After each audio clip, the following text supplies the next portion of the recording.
So this is my 1953 Willys M38A1 Jeep. It's not a CJ3 painted to look like one. It's a real M38 that saw military service. And we got it running the other day on this lawnmower gas can because we got some fuel pump issues right now. Got it back here to behind the shop, and hopefully here soon we'll get it into the shop and be able to do some work on it. Now this thing is largely original with very little rust in it. It still has its 24-volt waterproof electrical system on it, but it has been swapped to an aluminum radiator by a previous owner. Now this originally came to me with a CJ3 carburetor on it, and it didn't run very good on that. And I did this, which is an SU carburetor off of an MG.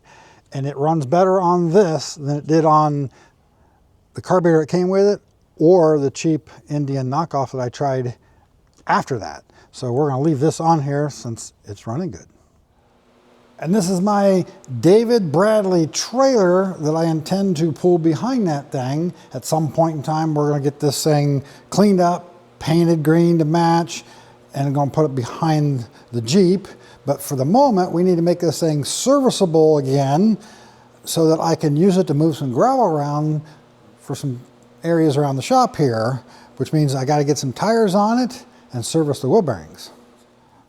So for those of you who know about these trailers, you know. If you don't, basically, a company called Ben Hur was the most notable company to build these things for the military behind Jeeps. They weren't the only company, but they were the most notable one. That's what they got known as. And then after the war, World War II, they started marketing them to the general public without the pintle hitch and with a ball hitch. And then they got bought into or brought into the Sears catalog under the David Bradley name, which was their outdoor equipment catalog and seasonal sporting goods, all that stuff. So once they got under the Sears, they stopped being made by Ben Hur after a couple of years and was the Dunbar Kapple company, which apparently is who made this trailer, but without the tag here, we're not 100% certain what year it is, but we do know it's late enough that it wouldn't have been built by Ben Hur just because of some of the details on it.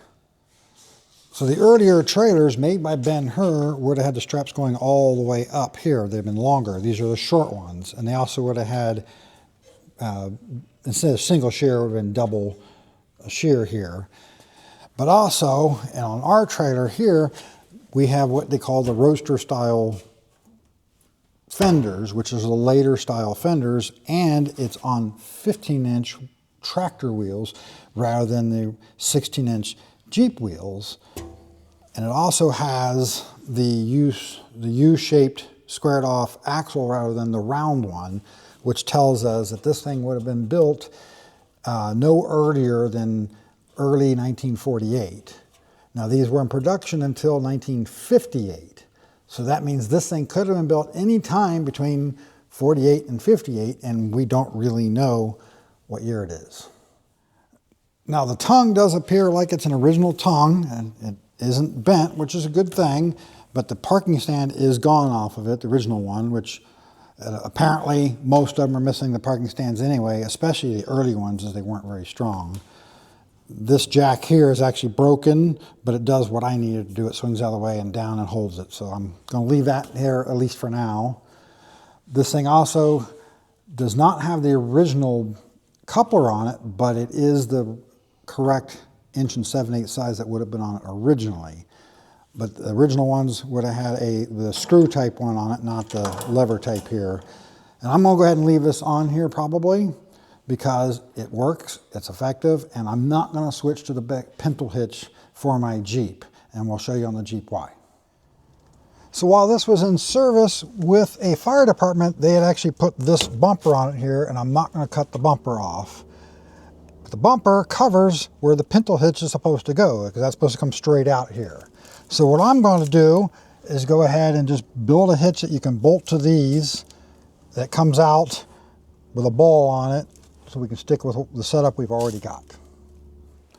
Now, while this thing is looking a little bit sorry for itself because of the condition of the paint, underneath all of this, it's actually still in pretty darn good shape with just a few bent spots here and there and a few pinholes in the deck that aren't that bad at all. And you know, the edge of the fenders here, we got some bends here from someone stepping on it, but they're nice and solid, not rusted out. And these things are, from my understanding, pretty much impossible to find anymore, so that is a big plus. And one thing to note about these fenders is actually the shape of the fender very closely mimics the front fenders on the Jeep. Now, in our case, our tires are obviously pretty toast now. I had gotten this trailer quite a while back and used it a few times here and there, but not that much, and it sat for a while. And the tires started dry rotting. And when I moved from my old place to the new place here, we got a couple miles out and this tire just started shredding. Wouldn't hold any air. So we just slowly pulled it the rest of the way to get it here, and it's been sitting ever since. But now it's time to get it back up and working again. So we've got some tires. And since I've never actually taken the bearings apart, we're gonna go ahead and service them because it's a good time to do it. So since I do intend on putting this behind the Jeep at some point in time, I went ahead and got some military tires for it. Now these originally came with a 6.70 15 tire, my understanding, and the only tire I can get in a military anymore is a 7x15, so it's going to just have to work. So since these tires require tubes, I got tubes for them. And since most tire shops these days seem to have a lot of difficulty working with tubes without pinching them, I'm going to go ahead and go old school and attempt to change them myself here manually. Now, I haven't done this in more years than I care to say, so we'll see how well that actually works.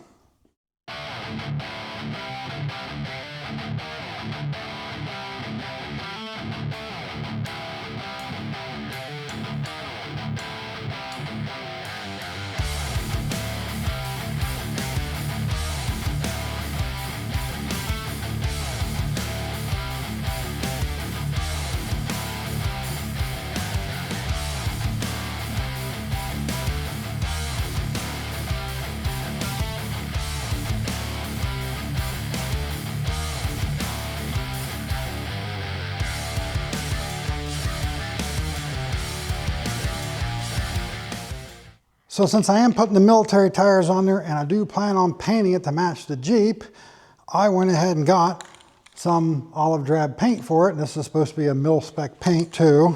So we're going to go ahead and paint the wheels before we put the tires on, and then I'll go ahead and service the bearings while the paint's drying.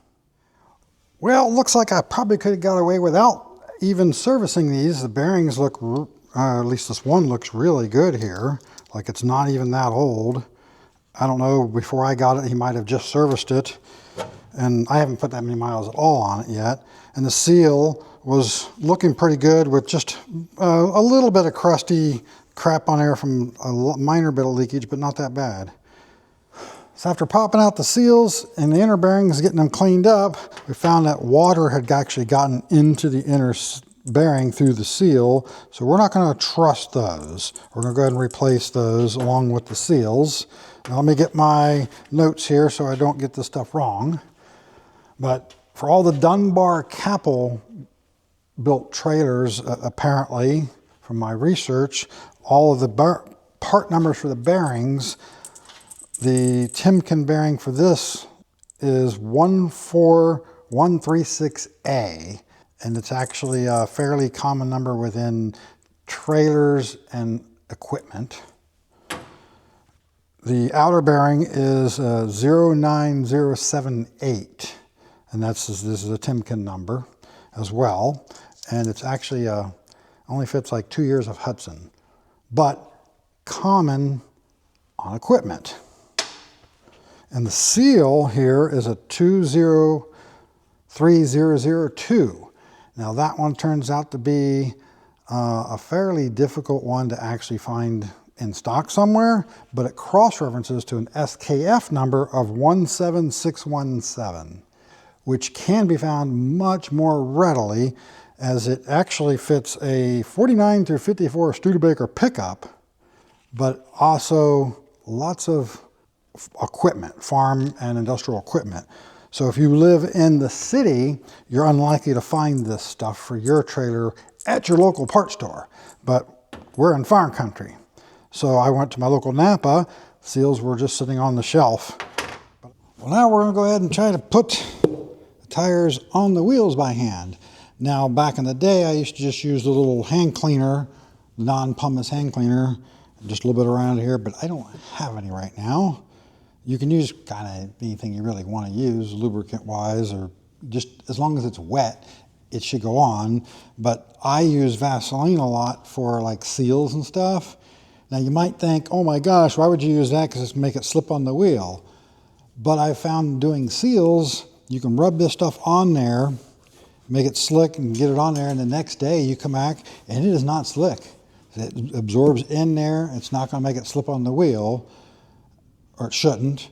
And in this case, these aren't drive wheels, it's a trailer, so it shouldn't slip on the wheel. So we're going to put a little bit of that on there. Just don't, put it on super heavy. It doesn't take a lot. Just enough to make the surface a little bit slick while you're working with it.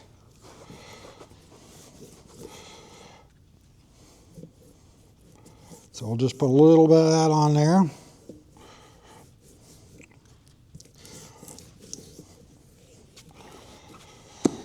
And then, of course, there's lots of controversy about the dots, the yellow and red dots that are on tires. A lot of people say, oh my gosh, that's where you put the valve stem. And others say, no, it's just an inspection mark. As far as I know, that is merely an inspection mark. It does not equate to a heavy or light point of the tire. But debate that all you want. Comment if you want about it, but I don't think it really matters. But let's go ahead and put this on here.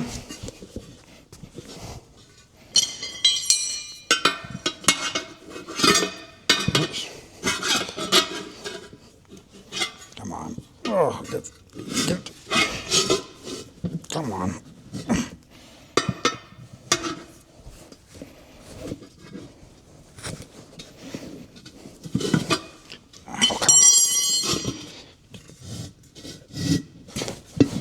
There we go. That's what I'm looking for.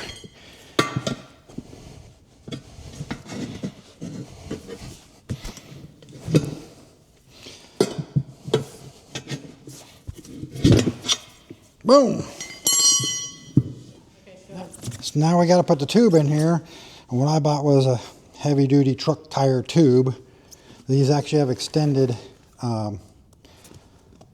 valves, and these are supposed to be bendable. So you can bend them a little bit so they don't stick out, or if they're running into something in your wheel. But you want to try to get that in there so that it sits in there right and doesn't get twisted or pinch in there. So it takes a couple minutes to really get it in there, especially with this extended valve stem and this narrow wheel or narrow tire.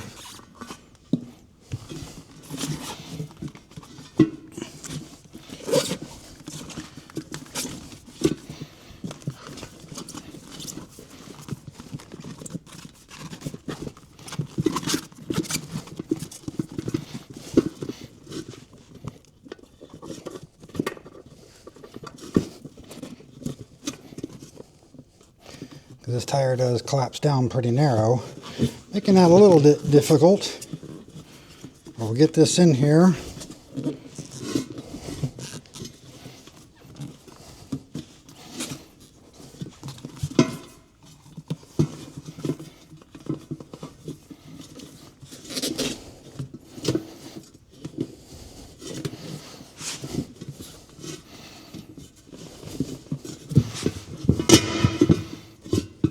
Make sure it's not up anywhere near the rim so you don't catch it with your tire iron.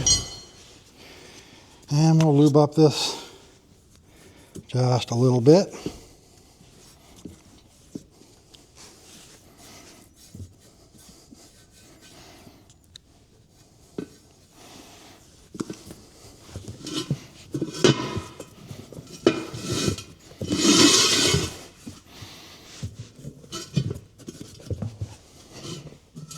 Come on, get in there.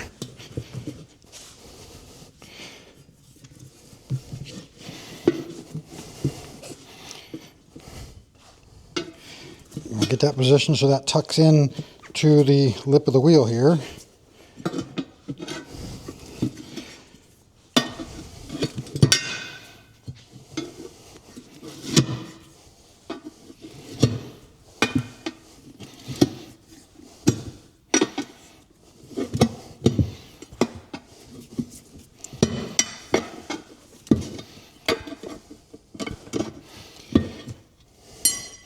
And I can tell you, I've done much more difficult tires than this one, but that's why these things take tubes, because they don't fit nearly as tight on the wheel as a tubeless tire would.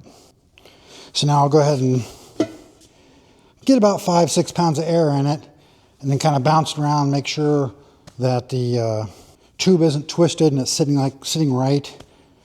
Put some more pressure in it, bounce the tire a few times, and then finish filling it up.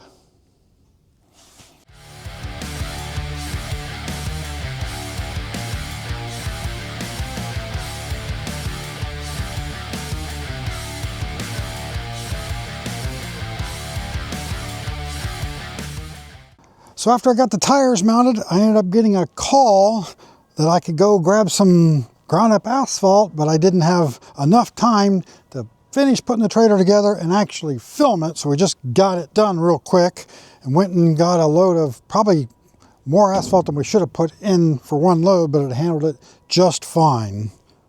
So in preparation to haul that, I did get the bearings all put back together and all the part numbers and everything worked just fine. There was no, bearings didn't heat up, nothing else. Everything was pretty cool there. And I even ended up restacking the springs because these tires are a little tall and it seemed like it was a little tight up in here. So I ended up wanting to put little spacers in there, and there was just enough for me to add about 3/8 of an inch of spacer under the spring to raise it up. So what I ended up doing is I had a car that I cut up the other day that the springs were exactly the same width. So I took the shortest little springs, put underneath there to raise it up a little bit, and we had no problems with it rubbing, and everything was just fine.